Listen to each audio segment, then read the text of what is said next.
இன்றைக்கி நம்ம நாட்டு மனம் சேனலில் கீரை கடைய போகிறோம். எப்படி கடையலான்னு பார்க்கலாம் வாங்க.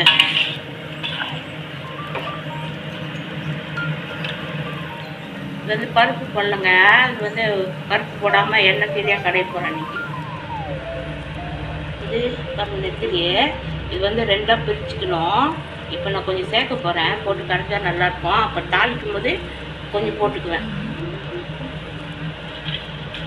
இந்த சைவமாக செய்கிறவங்க நெத்திலி பொடியெலாம் போடாதீங்க.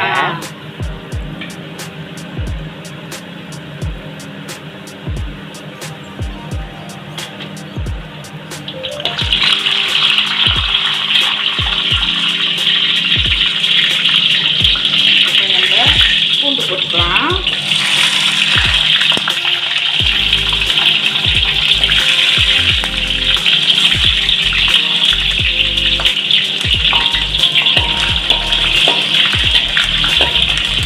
பூண்டு அப்படியே முடிச்சாங்க. ஒரு பூண்டு அப்படியே போட்டுட்டாங்க. பூண்டெல்லாம் கொஞ்சம் கூட போட்டாங்க நல்லா. நம்ம வெங்காயம் போட்டுக்கலாம். அதோட சேர்த்து கொஞ்சம் வெட்டி வச்சு ஊசி மிளகா இதையும் போட்டுக்கலாம்.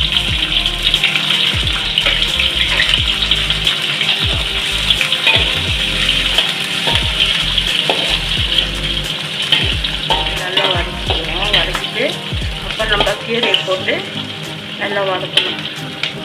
ரொம்ப சின்னாங்க தக்காளி பழம் போடல. நான் புளி தான் ஊற்ற போகிறேன் இன்றைக்கி.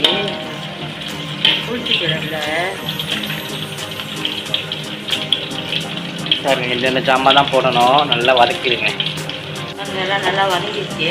இப்போ நம்ம பாருங்க இது வந்து கீரை சிறுகீரை. இதை தான் ஒரு 2 கட்டு நான் போட்டு கரைய போகிறேன். எனக்கு இதே தான் கரைச்சி.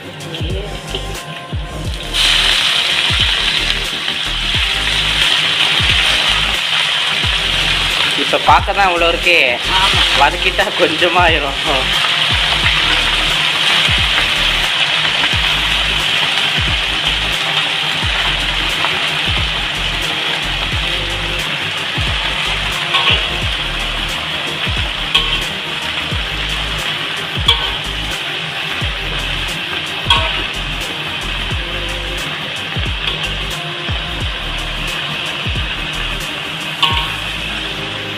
கொஞ்சமாக தாங்க வரும் கறி.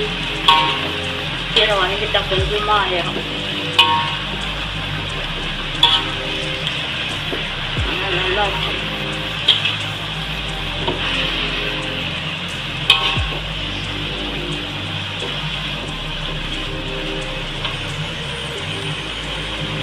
வதங்கிடுச்சு. கொஞ்சம் நேரம்னா ஒரு குறைஞ்சி வச்சு பாருங்க. இப்போ நம்ம உப்பு போட்டுக்கலாம்.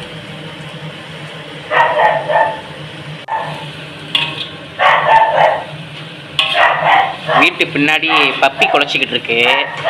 அது டிஸ்டர்பன்ஸாக இருந்துச்சுன்னா கோச்சிக்காதீங்க மக்களே. கொஞ்சம் எலுமிச்சக்காய் சைஸு புளி காய்ச்சிட்டேன். இப்போ ஊற்றிக்கிறாங்க.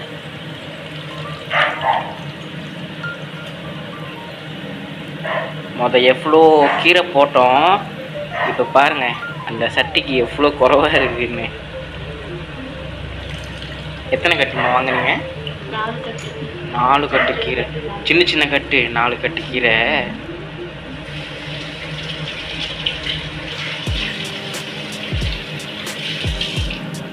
கீரை வந்துச்சு. புளியெல்லாம் ஊற்றி வச்சு நல்லா வதங்கிடுச்சு. இப்போ அதுக்கு கொஞ்சம் ஆற விட்டு பிளெண்டரில் தான் நான் அரைக்க போகிறேன்.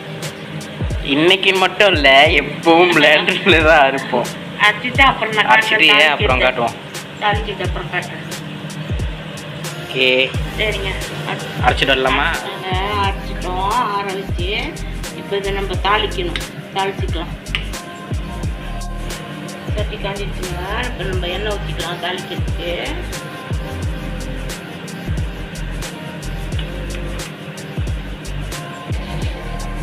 அடுத்து நம்ம தாளிப்பு போட்டுக்கலாம்.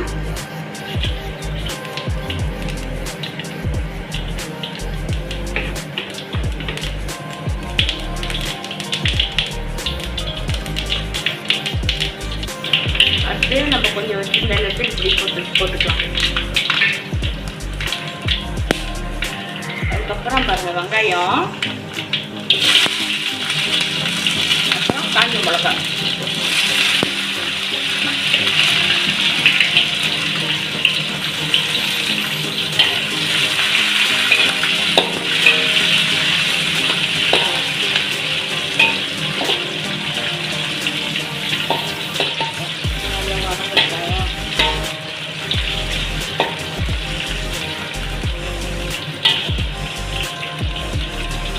நல்லா வதங்கிடுச்சு.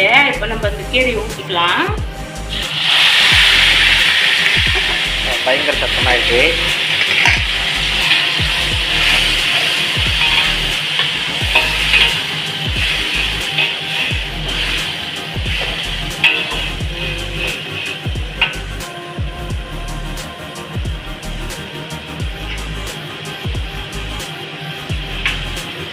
தண்ணி ஊற்றிக்கலாம். அடுத்து நம்ம தேங்காய் பால் ஊற்ற போகிறோம். இப்போ தேங்காய் பால் அந்த மங்களே நான் ஊற்றி கரைச்சிருக்கேன். தேங்காய் பால் ஊற்றிக்கிறேன்.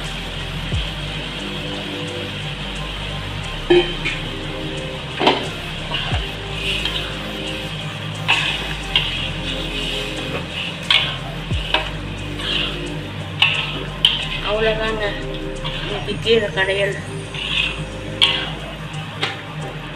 கீரை கறின்னு சொல்லலாம், கீரை கடையில்னு சொல்லலாம், எப்படி வேணாலும் சொல்லலாம். நம்மளோட கீரை கடையல் ரெடி ஆயிடுச்சு. உங்களுக்கு பிடிச்சிருந்தா எங்கள் நாட்டு மனம் சேனலுக்கு சப்போர்ட் பண்ணுங்கள். அடுத்து ஒரு நல்ல வீடியோ நம்ம சேனல் கண்டிப்பாக வரும் மக்களே. அப்புறம் உங்களுடைய கருத்து மறக்காமல் நம்மளுடைய கமெண்ட் பாக்ஸில் சொல்லுங்கள். நம்ம செஞ்சுருக்கிற இந்த கடையில் எப்படி இருக்குது, நீங்கள் மறக்காமல் வீட்டில் செஞ்சு பாருங்கள். நீங்கள் செஞ்ச கடையிலும் எப்படி இருந்தது அப்படின்னு மறக்காமல் சொல்லுங்கள் மக்களே. இன்னொரு நாளைக்கு பருப்பு போட்டு கரைஞ்சி காட்டுறேன் நான். கீரை கறியில் நிறைய விதம் இருக்குது. போடலை. ஆமாம், அடுத்து பருப்பு போட்டு செய்கிறீங்களா? அந்த வீடியோவும் வரும் நம்ம சேனலில்.